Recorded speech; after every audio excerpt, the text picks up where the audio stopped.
The courtroom was silent, too silent. Then the heavy doors creaked open, and in walked Clarence Boone, not as a hero, not as a guest, but in handcuffs. At 74 years old, Clarence looked like any grandfather you'd see at a park. But today, he wasn't just any man. He wore a faded, torn military jacket, the last reminder of battles fought decades ago. His hands, once steady holding rifles, now bore the red marks of those cold metal cuffs. Two officers flanked him like he was a criminal. The murmurs started. Who is that old man? Why is he in cuffs? But no one dared ask out loud. The prosecutor smirked, flipping through his papers like it was a routine case.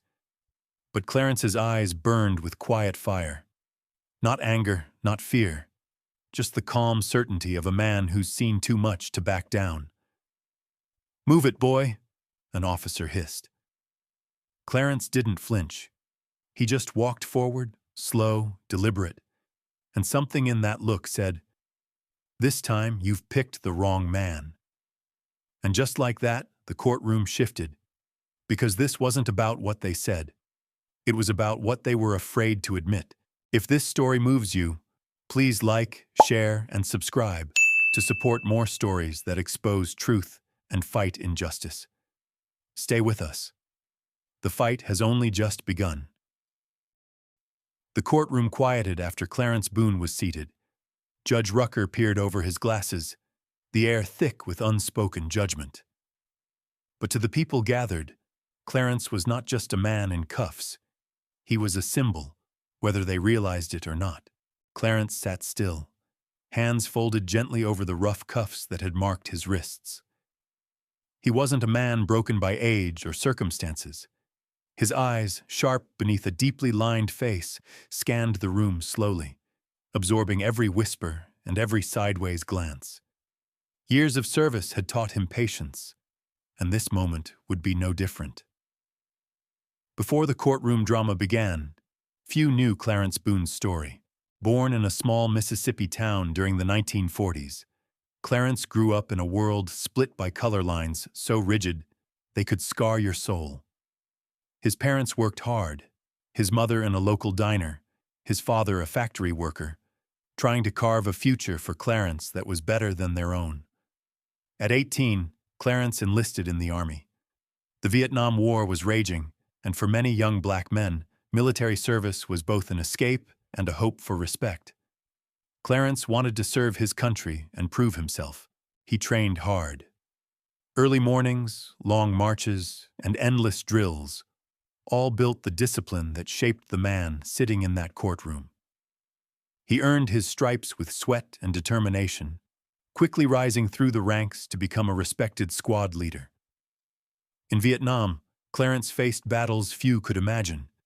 Heat, rain, and the ever-present danger of ambushes became daily reality. But he fought not just for survival, but for his brothers in arms.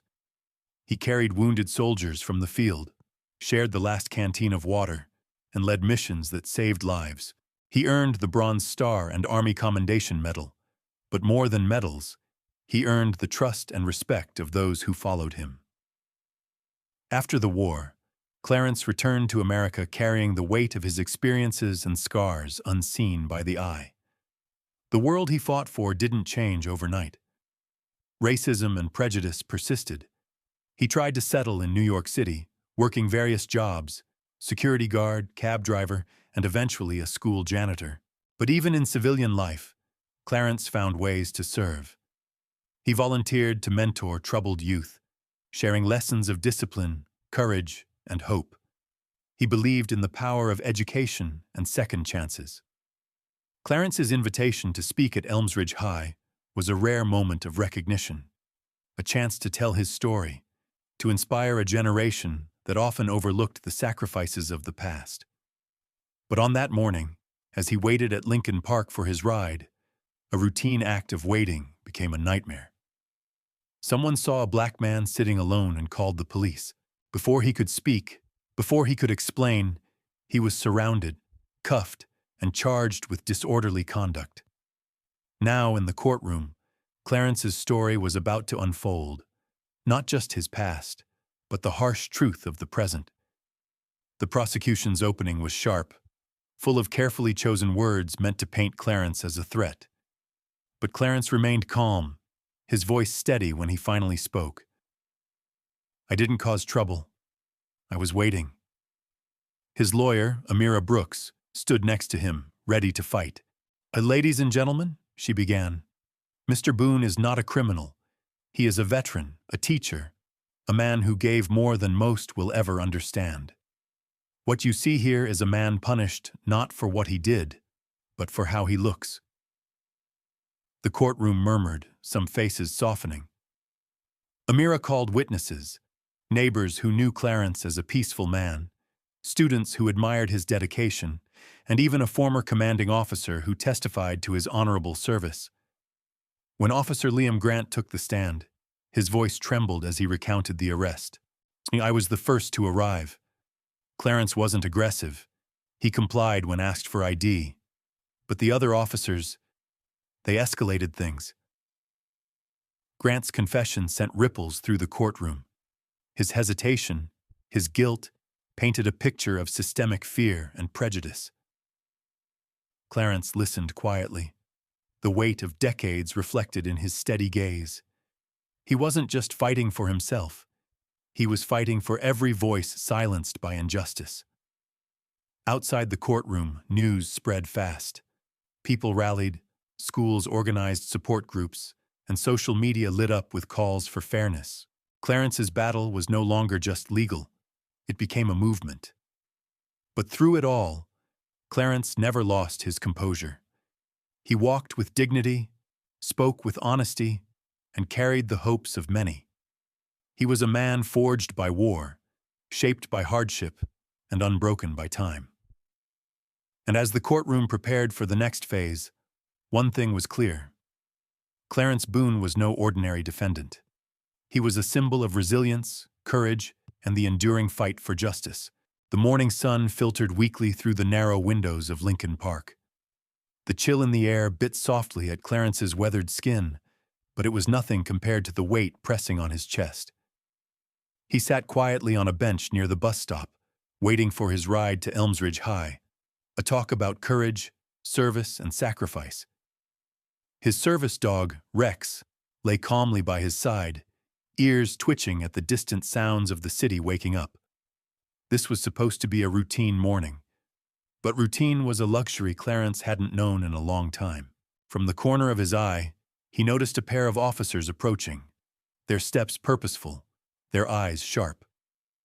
Officer Mitchell, a tall man with a hard jaw, and Officer Jenkins, younger but already hardened by the streets. They stopped just feet away. "Sir," Mitchell said, voice clipped, "we need to see some ID." Clarence looked up slowly. "I'm waiting for a ride," he said calmly. Mitchell's gaze flicked to Rex, then back to Clarence. "You can't just sit here all day. This area has complaints." Clarence nodded. "I'm here for a speech. Invitation from the school. I'm not causing trouble." Jenkins stepped closer, voice low and skeptical. "We got reports of a suspicious man. You fit the description." Clarence sighed. "I'm not suspicious. Just a veteran trying to do right." The officers exchanged looks. The city was tired. The streets were tense. And a black man sitting still was a threat to some. "Step aside," Mitchell ordered abruptly. Clarence stood, hands open, calm. "I'm happy to comply, but I want to know why I'm being questioned." Mitchell's tone sharpened. "You're holding up the line. This is a public space. Move along." Clarence shook his head gently.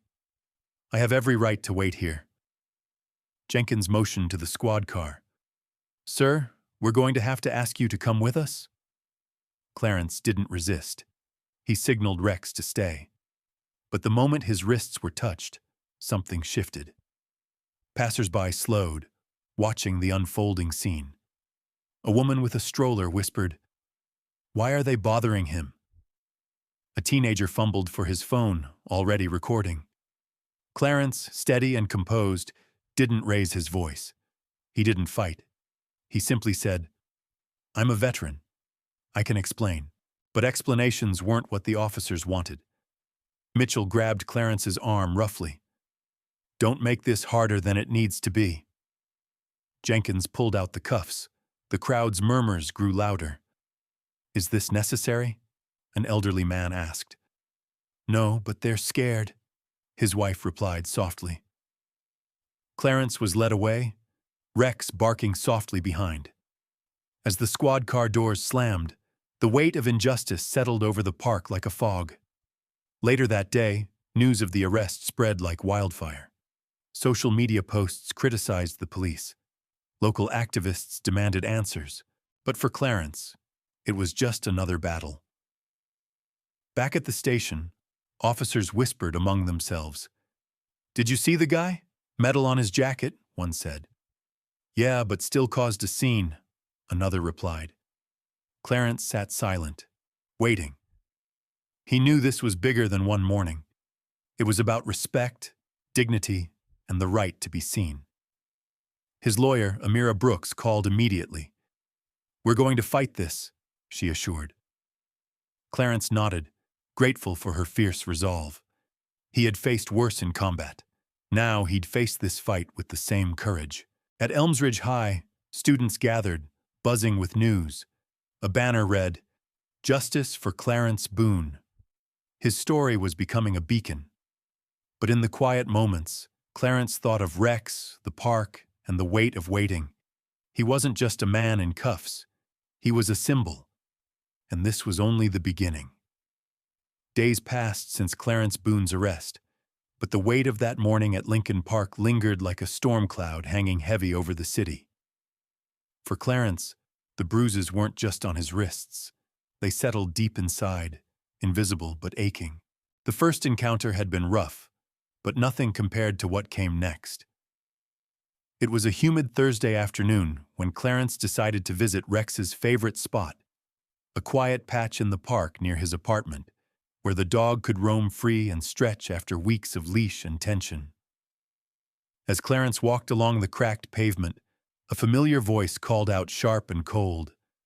"Hey, old man! Didn't think you'd be back here so soon?" Clarence turned.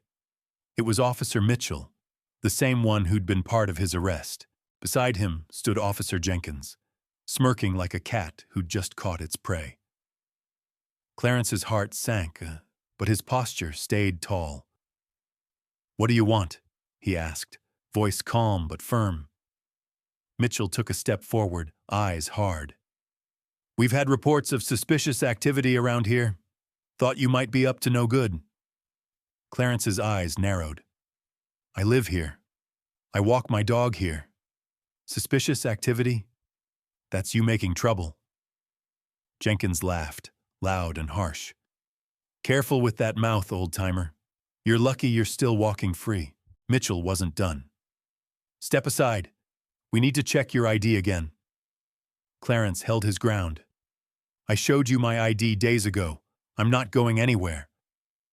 The officers exchanged glances, the tension thick as fog. Without warning, Jenkins shoved Clarence's shoulder hard. "Move!" he barked. Clarence staggered but didn't fall. He looked Jenkins in the eye. "You just crossed a line," Clarence said quietly. Mitchell stepped in, voice low and threatening. "We don't take orders from you." The small crowd that had gathered watched silently, fear and disbelief etched on their faces. Clarence reached into his pocket, pulling out a small, folded piece of paper, a letter from the school principal inviting him to speak. "This is my purpose here," Clarence said, voice rising just enough to be heard. Mitchell sneered. "That means nothing to us." Suddenly, Jenkins lunged, grabbing Clarence's arm roughly. Clarence didn't resist, but Rex reacted instantly, barking fiercely, baring teeth. Mitchell drew his baton unnecessarily, swinging it near Rex, who dodged swiftly. The scene erupted. A bystander shouted, "Leave him alone!" Another started recording with a phone. Clarence spoke calmly but with authority. "You're hurting me and my dog for no reason." But the officers didn't listen. They pushed Clarence to the ground. The rough pavement scraped his skin. Rex tried to protect him, but a shove sent the dog stumbling. The crowd gasped in shock. Someone yelled for backup. The officers cuffed Clarence again, this time with less restraint and more aggression. "Shut up!" Mitchell barked as Clarence winced in pain. The camera footage that surfaced later showed the violent scuffle, the shove, the fall, the unnecessary force. The incident sent shockwaves through the community. Local news picked it up. Social media exploded. People who had remained silent were now speaking out. "What is happening to this man?" one tweet asked. "Police brutality in plain sight," another commented. At the hospital, Clarence was treated for bruises and scrapes. The doctor noticed the faded military tattoo on his forearm, a badge of honor amid the chaos. "Thank you for your service," the nurse whispered. Clarence nodded, but inside he was furious, not just at the pain, but at the injustice. His lawyer, Amira, was relentless. "We're filing a complaint," she said firmly. "This behavior is unacceptable. We will expose it." Meanwhile, Clarence's supporters organized rallies. Students from Elmsridge High held signs reading "Respect our veterans" and "Justice for Clarence Boone." The city was starting to listen, but Clarence knew the fight was far from over. He sat quietly in his apartment one evening, Rex resting his head on Clarence's knee. "Sometimes the hardest battles are fought without bullets," Clarence murmured. And he was ready. The courtroom was tense, the air thick with anticipation. Clarence Boone sat quietly, his eyes steady beneath the harsh glare of the overhead lights. He had been pushed, shoved, and wrongfully accused, but now it was time to shift the balance. The day was no longer just about the bruises and cuffs. It was about the truth that no one wanted to face. Amira Brooks, his lawyer, stood and faced the judge, her voice calm yet commanding. "Your Honor, before we proceed, I would like to present some information that will clarify Mr. Boone's position and expose the flawed assumptions behind these charges." She turned to Clarence. "Sir, would you please tell the court about your military service?" Clarence nodded, his voice firm but measured. "I served in the 82nd Airborne Division during Vietnam. I completed over 40 combat missions and was awarded the Bronze Star and Army Commendation Medal for my actions." A hush fell over the courtroom as the weight of those words settled. Few had fully grasped the depth of Clarence's past until now.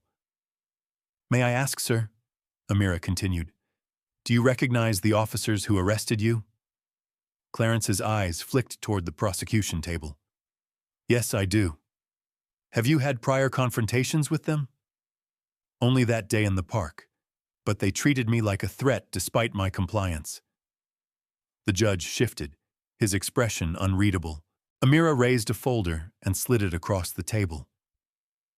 "Your Honor, enclosed are internal memos and communication logs between the police department and the officers involved. These documents reveal a troubling pattern of profiling and unnecessary force, particularly against veterans and people of color." The prosecutor, Samuel Hensley, smirked but said nothing. Clarence spoke again, this time with a quiet authority that commanded attention. "I didn't come here to make enemies. I came here to teach children about courage and service. Yet I was treated like a criminal simply because of the color of my skin and the uniform I wear." A murmur rippled through the gallery. Amira pressed on. "Furthermore, Your Honor, Mr. Boone has repeatedly requested to meet with higher-ranking officials within the department to discuss these incidents and seek resolution, but his requests have been ignored." Hensley stood abruptly. "Objection! Irrelevant to the charges at hand."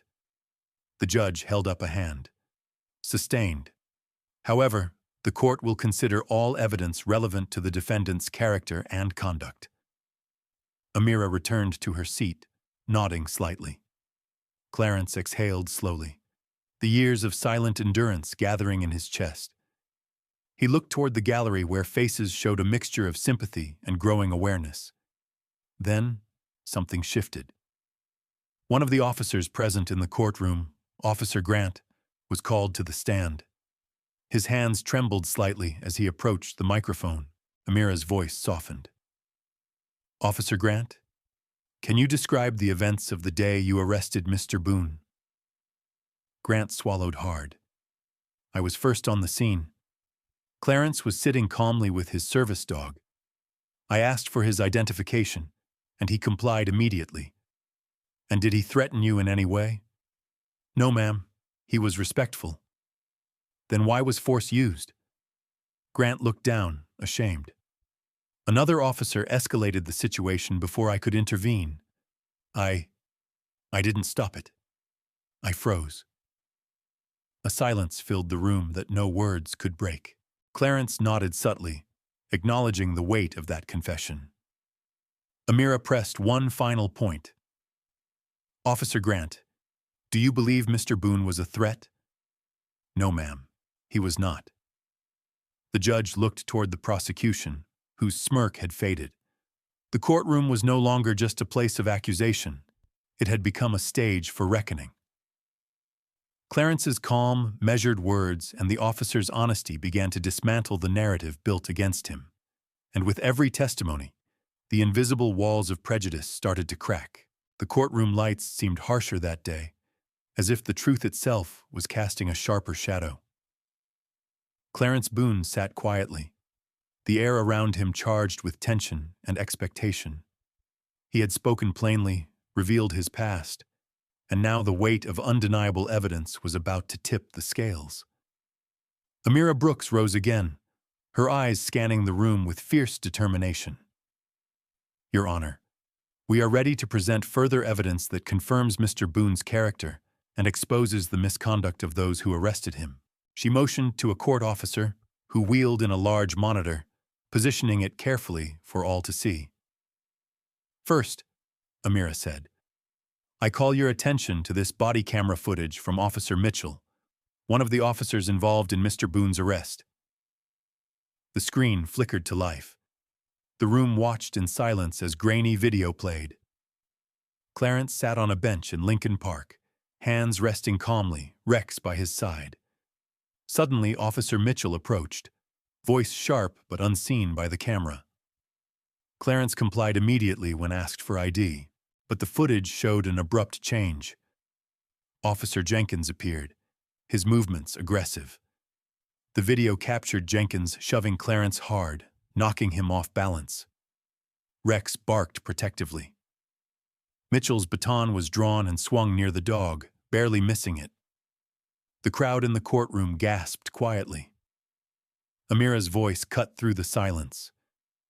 "Notice, Your Honor, the disproportionate use of force. No provocation. No threat."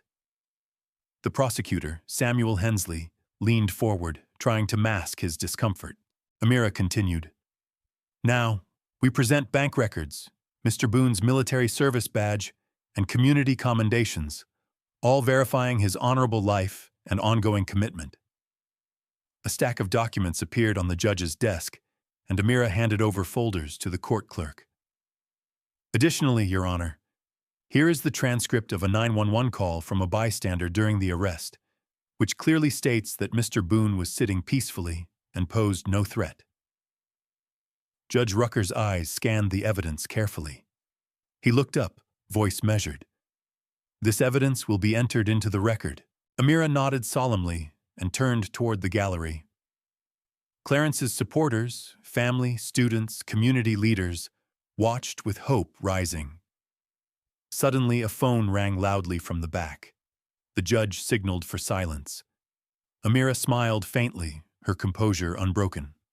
She leaned into the microphone. "Your Honor, this case is not just about one man's rights. It's about the trust between the community and law enforcement. It's about ensuring that justice applies equally." The prosecutor attempted to object, but the judge raised a hand. The courtroom atmosphere had shifted palpably. It was no longer simply a trial. It was a reckoning. The officers who had stood by appeared uneasy. Officer Grant shifted in his seat, eyes flickering toward Clarence.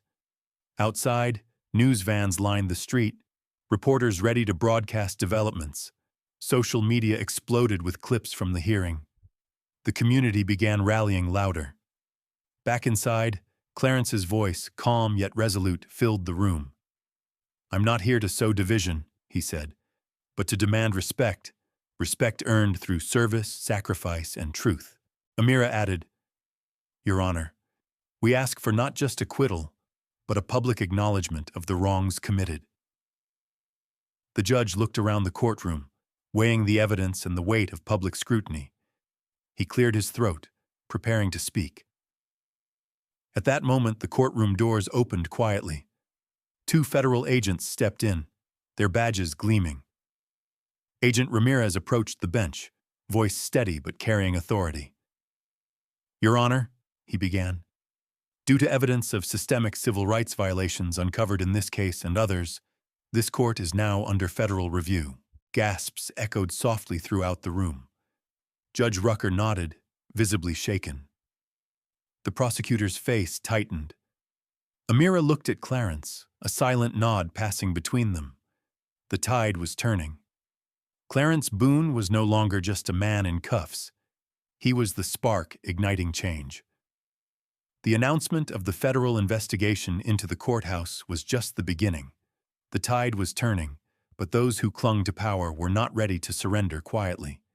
Instead, they launched a fierce counterattack, a desperate attempt to discredit Clarence Boone and anyone standing with him. Samuel Hensley sat alone in his dimly lit office, the glow from his computer screen casting shadows across his face.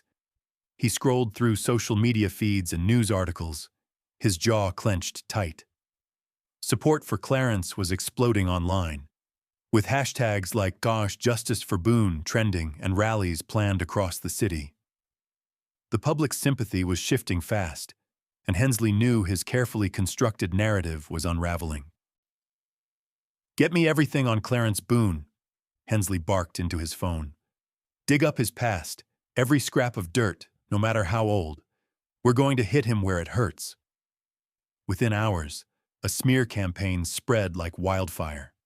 Anonymous tips and leaked insider reports began appearing on news sites.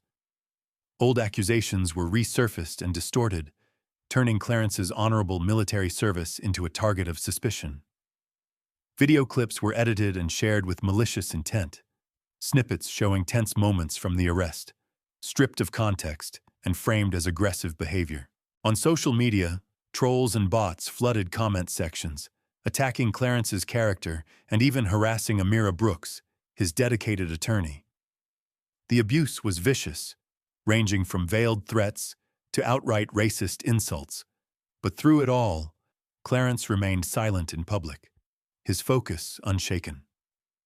One evening, in the quiet of his small apartment, Clarence's phone buzzed incessantly. Messages poured in.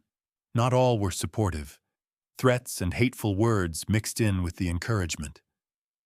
He sat with Rex by his side, heart heavy but spirit unbroken. When Amira visited later that night, she found him lost in thought, exhaustion etched into his features. "They're trying to wear you down," she said softly. "Don't let them." Clarence met her gaze, voice steady.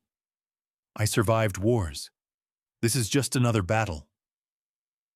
Behind closed doors, Hensley's team worked to silence witnesses who supported Clarence. Friends and neighbors who had spoken out were pressured, threatened with job loss or legal troubles. Some withdrew their testimonies, others disappeared from the case altogether. Hensley seized every opportunity to publicly paint Clarence as a troublemaker. At a carefully staged press conference, he played edited clips, portraying Clarence as confrontational and uncooperative, a dangerous agitator, not a respected veteran. The media regurgitated the prosecutor's version, sowing doubt among the undecided public. Yet the community's response only grew louder. Rallies, petitions, and public forums sprang up, refusing to let Clarence's story be buried under lies.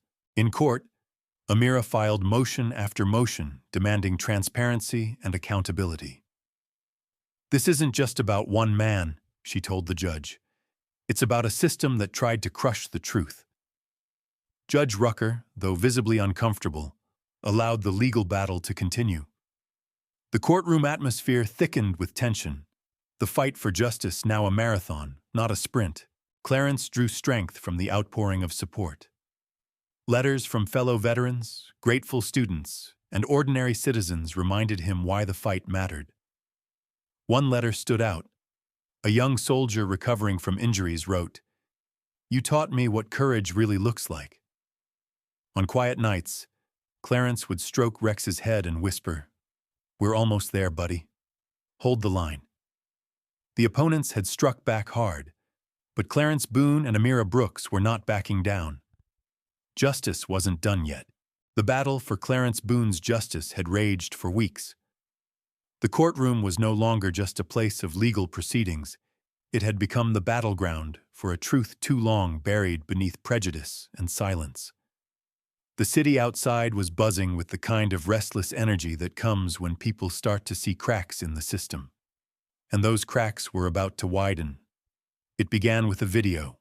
A teenager, no older than 15, named Malik, had been at the park the day of Clarence's arrest. Armed only with his phone, he recorded the whole incident, from Clarence sitting quietly on the bench to the officer's unnecessary aggression and rough handling.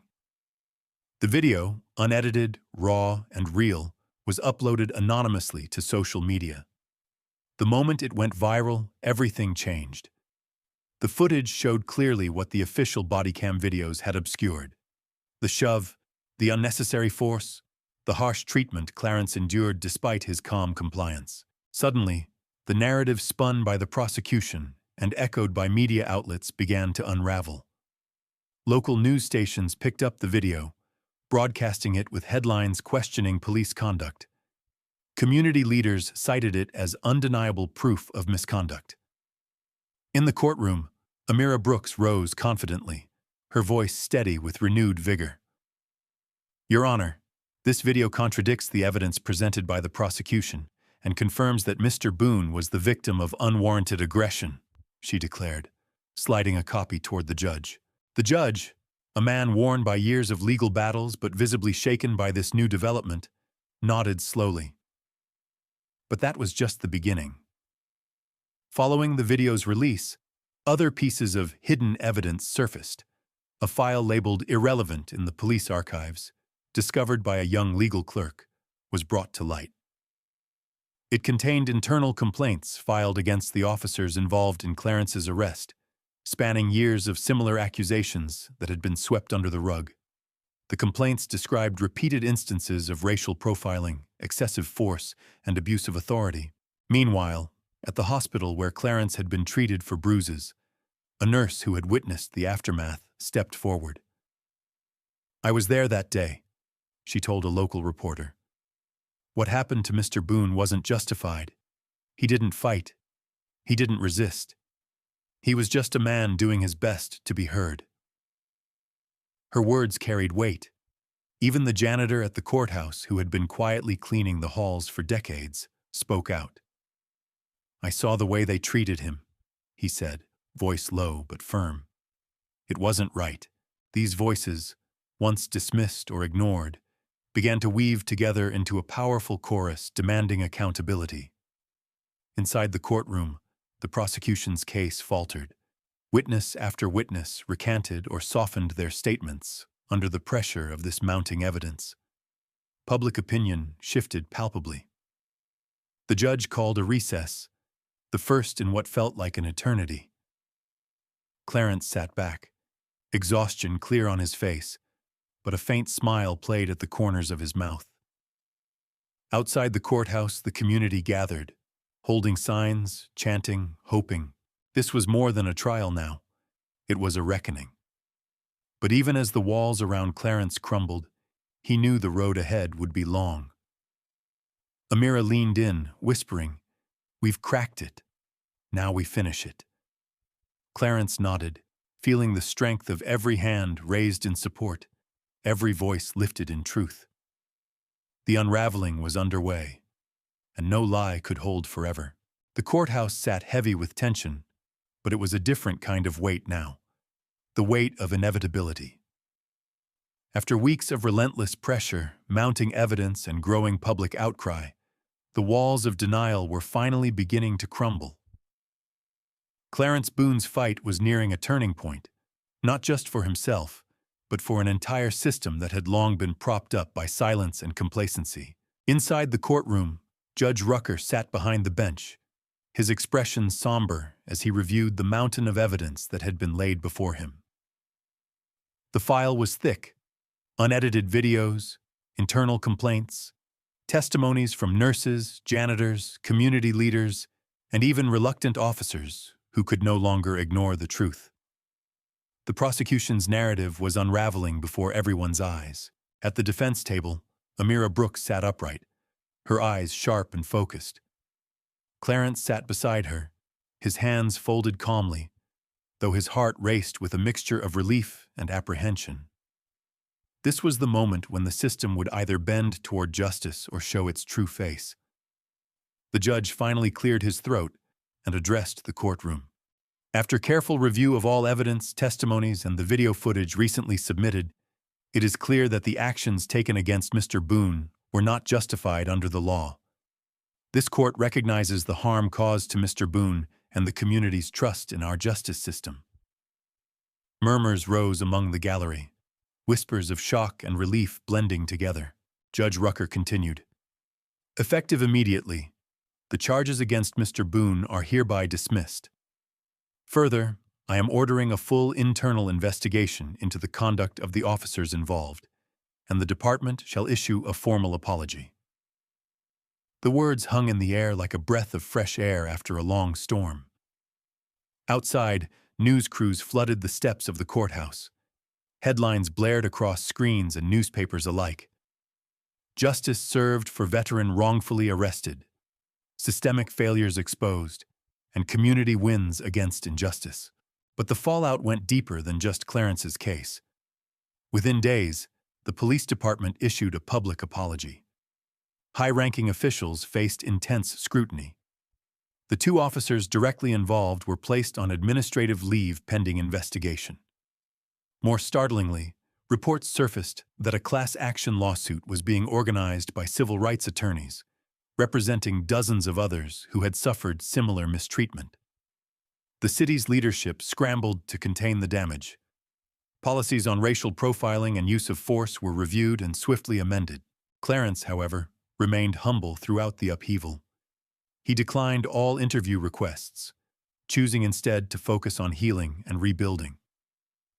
At a quiet gathering with friends and supporters, Clarence spoke softly but with the weight of a man who had seen too much to be silent. "This fight isn't just mine," he said. "It belongs to every person who's ever been judged unfairly, to every soldier, every mother, every child. We fought for a better tomorrow, and that fight isn't over." Amira stood beside him, proud but wary. "We won a battle, not the war," she said, looking around the room. "But it's a start." The officers who had once sneered and pushed Clarence now found themselves facing consequences that extended beyond disciplinary hearings. Their names became synonymous with misconduct, their careers in jeopardy. Attempts to find new employment were met with resistance as community organizations and employers refused to hire those tarnished by abuse. For Clarence, the victory was bittersweet. Though justice had been served, the scars, physical and emotional, remained. But his quiet dignity throughout had ignited a spark in the community. Students at Elmsridge High organized fundraisers to support veterans. Neighborhood watch groups formed with a renewed focus on protecting rights. Local churches and civic groups held forums on racial justice and police reform. And Clarence, the man once handcuffed and silenced, had become a symbol of resilience and hope. One afternoon, as the sun cast long shadows over the city streets, Clarence walked with Rex through Lincoln Park. Passers-by greeted him with nods and smiles, some stopping to shake his hand. He paused near the bench where it all began, touching the weathered wood gently. "Not just a bench anymore," he murmured. He looked down at Rex, who wagged his tail as if sensing the moment. Clarence whispered, "We made it through." The city was not perfect, far from it. But it was beginning to change. Because sometimes, the collapse of a broken system paves the way for something stronger. And Clarence Boone's fight was the first brick in that foundation. The dust from the courtroom's collapse had barely settled when the ripple effects began to manifest in unexpected places. Clarence Boone's story, once confined to legal halls and news broadcasts, now reverberated through neighborhoods, workplaces, and living rooms alike. The reckoning was no longer just about Clarence. It was about everyone who had looked the other way, stayed silent, or clung to outdated prejudices. One chilly morning, Clarence was walking along a familiar city street, the crisp air carrying a hint of winter's approach. He moved with a quiet confidence, Rex padding softly beside him, a steady presence as always. As Clarence passed a modest diner, he heard a tentative voice call out, "Mr. Boone?" He turned to see a man he recognized, Eric Miller. Years ago, Eric had been a co-worker at a factory, someone who once sneered at Clarence from across the break room table, dismissing him with casual indifference. Eric's shoulders were slumped, eyes no longer filled with the arrogance Clarence remembered. Instead, there was something vulnerable, a hint of regret. I just wanted to say," Eric began awkwardly, "I was wrong about you, about everything." Clarence regarded him silently for a moment, then nodded. "Yeah, I figured you might be," Clarence replied, his voice calm but edged with the weight of years. Eric shuffled his feet. "I didn't speak up when I should have. I stayed quiet while others made assumptions. I didn't realize what that silence did to you. To us." Clarence took a breath. "Silence is a weapon too, but it's never too late to put it down." Their conversation was interrupted by the diner owner, who waved Eric inside. Before stepping through the door, Eric looked back once more. "If you ever want to talk, I'm here." Clarence watched him go, a quiet sense of closure washing over him. This encounter was not isolated. Neighbors who once avoided his gaze now offered nods of respect. Community members who had dismissed his story found themselves compelled to confront uncomfortable truths. At a local grocery store, an older woman approached Clarence with tears in her eyes. "I'm sorry for what I didn't say," she whispered. "You were right all along." Clarence's response was simple but heartfelt. "Thank you for listening now." Back in the courtroom, Judge Rucker had quietly stepped down from the bench. The weight of the case and the public outcry that followed had taken its toll. In his place, a new judge arrived, someone younger, with a reputation for fairness and an open mind. During a hearing, Amira Brooks stood firm. "This isn't just about legal precedents," she said passionately. "It's about restoring trust. It's about ensuring that the mistakes we made in Clarence's case don't happen again." The new judge nodded solemnly. In the weeks that followed, policy changes were implemented. Police officers underwent new training focused on de-escalation and cultural competency. Community oversight boards were given real authority. Funding was redirected to support programs that bridged gaps between law enforcement and the communities they served. Clarence himself began to speak at schools, community centers, and veterans groups. He spoke not with bitterness, but with a quiet determination to educate and inspire. "I want young people to know that courage isn't about never falling," he told one crowded auditorium. "It's about standing back up, even when the world seems against you." Through his speeches, Clarence connected with a new generation, one hungry for change, one ready to listen. His story became a beacon of hope, a testament to resilience and the power of truth. Yet, despite the progress, Clarence never forgot the hard lessons of his journey. He remained humble, aware that true justice is a path, not a destination.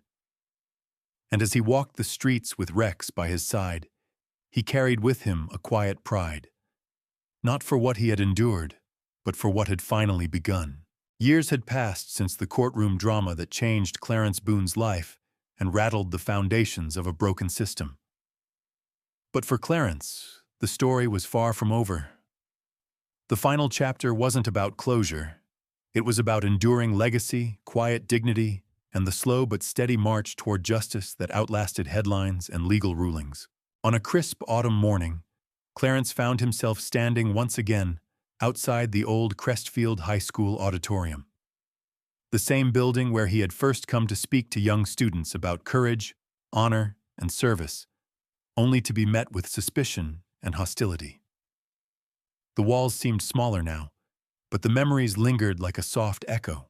With Rex at his side, Clarence entered the auditorium. It was empty except for a few familiar faces, former students, community leaders, and friends who had stood by him through thick and thin.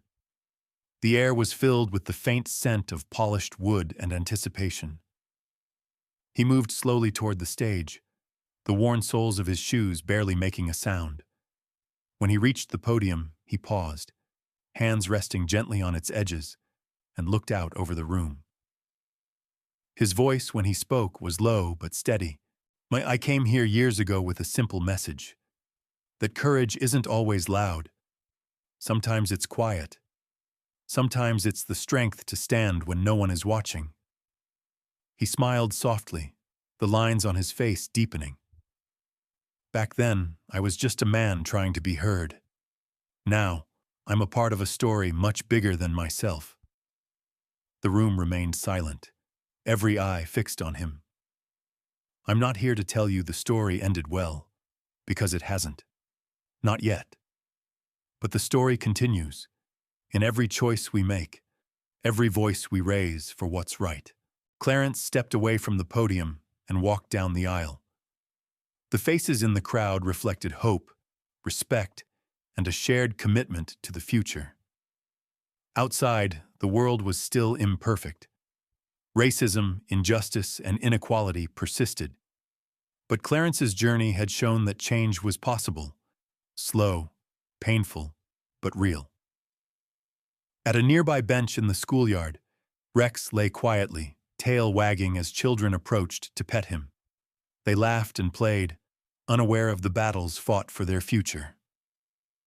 Clarence sat beside Rex, folding a piece of paper from his coat pocket. It was a letter, one of many he had received over the years. Stories of lives touched, courage inspired, and change sparked. He unfolded it carefully and read aloud. You made me understand what courage really looks like. Not the kind from movies, but the kind that stands quietly, even when the world tries to silence it. His eyes glistened with unshed tears. Thank you, he whispered. As the afternoon sun cast long shadows, Clarence rose, locked the door behind him, and walked away. Not because the fight was over, but because it had changed. Because what he built didn't need permission to last. Because sometimes the end is just another beginning.